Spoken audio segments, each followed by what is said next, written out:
Okay, I want to talk about something that is a little uncomfortable today. So, if you are um, having any heart problems or you can't go on roller coasters, this one is probably not for you because I'm going to get kind of real and I'm going to try to stay very appropriate so that everyone feels nice and warm and fuzzy inside, like I didn't go anywhere I wasn't supposed to go. But I got to say what I got to say. And hopefully you stick around long enough to accept the message at the end because that's what this is all about. There's so many things in life that feel compulsory. They feel like we have to do them, like we have no choice. Hunger is a great one, right? The body needs to eat, but does the body really need to eat as much as we eat? Probably not. When you come home and you've had a long day and you just need that glass of wine, it feels like you just need that glass of wine. It feels like something that you need. You need a hit of that vape pen, or you need some weed, or you need some whatever it is that is your vice. Feels sometimes like you have to have it. Like I love Coke, right? Always love Coke. This kind of Coke, etc. So everyone has something.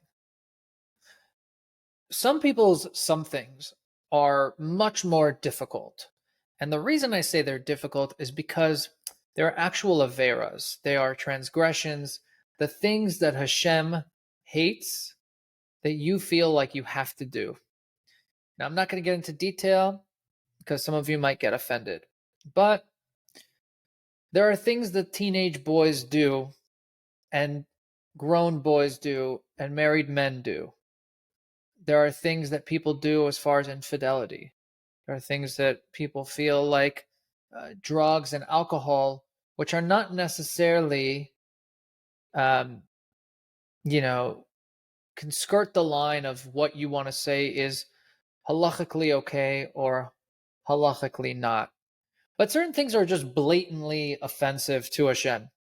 And if you have a best friend and your best friend is someone that you love, that's why you're best friends, then the things that they hate, you sort of learn to hate too. Like, even if you don't innately hate them, even if you actually love them and you feel like you have to do them, you learn to hate them because the person you love hates them. And so you usually hate what person you love hates, and you love what they love. And when it comes to Hashem, it's actually very simple. Hashem lays it out very cleanly. He's like, look, I got 248 things that I am obsessed with. So much so that I created an entire world and population in order to get those people, certain people in this world, i.e., the Jews, to do those things. When you do those things, I love you so much. I connect with you. My wisdom hugs you. My essence hugs you. You're engulfed by godliness, and that's great. That's the whole purpose. But there's 365 things that I absolutely despise. Now, when you transgress those things, Hashem's like, cool, do what you want. But because I hate those things, they push you away from me, right? Go to any relationship. And if someone on the other end doesn't like something that you do, it's naturally going to create distance between you. Now, with people, it's more simple because you're not relying on anyone's existence for your own existence. You can sustain yourself. You exist the second you're born without your parents. Yes, they nurture you, but at a certain point, you don't need them in order to survive. With God, with Hashem, we actually need his sustenance all the time because he creates us anew every single second. This is literally how it works. The problem is we don't feel that. We have something called the ruach shtut, the spirit of folly. If you look in the translations, basically it means that we can convince ourselves that nothing happens because we can't see it, right? Imagine, I don't know, throwing bowling balls into the ocean and thinking that they don't hit and kill fish, right? If you had goggles and you were snorkeling, you could see underwater that you're killing fish. But because you can't see underwater, you're like, yeah, it's fine. There's no fish down there anyway. The fish are going to swim around it. It's all good. But really, there's an effect to your cause. There's an action, a reaction. And so these certain compulsory things that we have, between the fact that we feel like we have to do them, combined with the fact that we don't necessarily see the consequences when they don't affect a common man and they don't necessarily feel like they affect our lives, they're very easy to transgress. Now, I don't want to get into alcohol addiction. I don't want to get into, drug addiction. There is a mental aspect where sometimes these things are diseases and mental health is real. And those people have sicknesses just like people who have physical sicknesses. I don't want to say it's any less of a sickness or an illness that needs professional treatment. But there are certain things, like things that are against the Torah, that are sexual, like masturbation, for example, for a male, that is like very prevalent. It's very common. And so much so that people will argue with you that even though the Torah says you can't do it, that it's natural, it's something that your body needs, it's healthy, it's good for you. There's all these varying opinions on it. But the Torah straight up says and prescribes, the Kabbalah prescribes, how many times you have to fast each time you release Zera Levatala, that you're spilling seed, right? So an example like that could be something that a human being might say, well, I have to, like I feel it. It's not my choice that I get attracted to certain things. You could probably say the same thing about gay people. You could probably say the same thing about, I don't know, but I bet child molesters feel like they're just attracted to children and they have to do so. And I'm not saying that this is like comparing masturbation to molesting kids, God forbid. I'm just saying that where do we draw this line? And what I'm saying is my line gets drawn where the Torah explicitly says you cannot do this, okay? Doesn't mean you don't naturally want to. Doesn't mean it doesn't feel good. But that for me is the line, right? Because society can create rules all the time, and those rules can change, right? I bet there was a society at one point that said, you know what? Intercourse in the street was okay. But today you can't, right? I just went to Panama and I found this indigenous tribe that I visited. They all walk around with these banana hammocks all day, and the girls are wearing nothing. And that's their culture. They don't think it's weird. But if you go somewhere else, it's like civilization. No, you can't do that. So those are rules that we create. But the rules that are constant always, that never change, are the rules of the Torah, because they're truths, they're infinite. They're Hashem's infinite wisdom, and so they never change.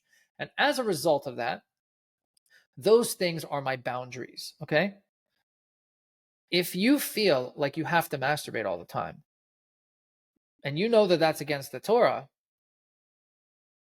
I can't justify that for you. Now, we say, and this is why I'm explaining this whole thing, that Hashem doesn't test you with things that you can't overcome.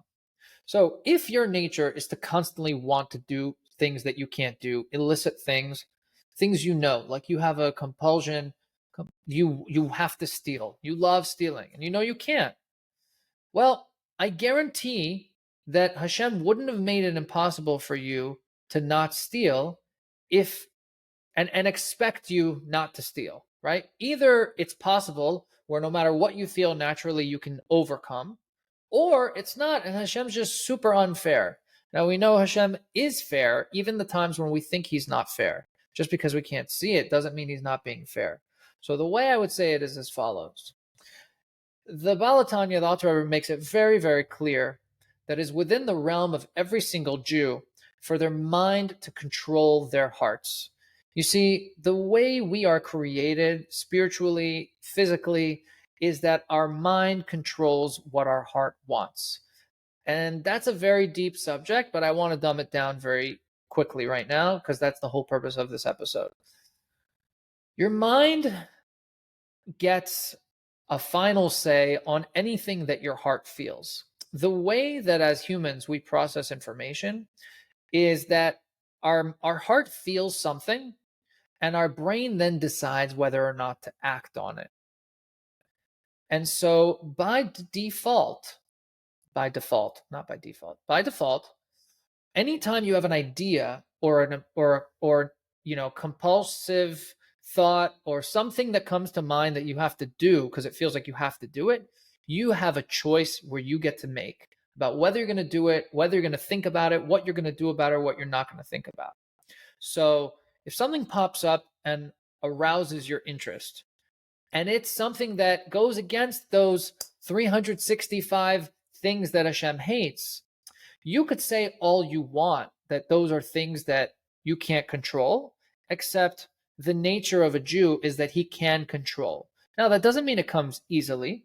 It might mean that you actually have to go out of your way to learn intellectually why it is that Hashem hates that, to learn what the ramifications are and what happens when you do something that he hates.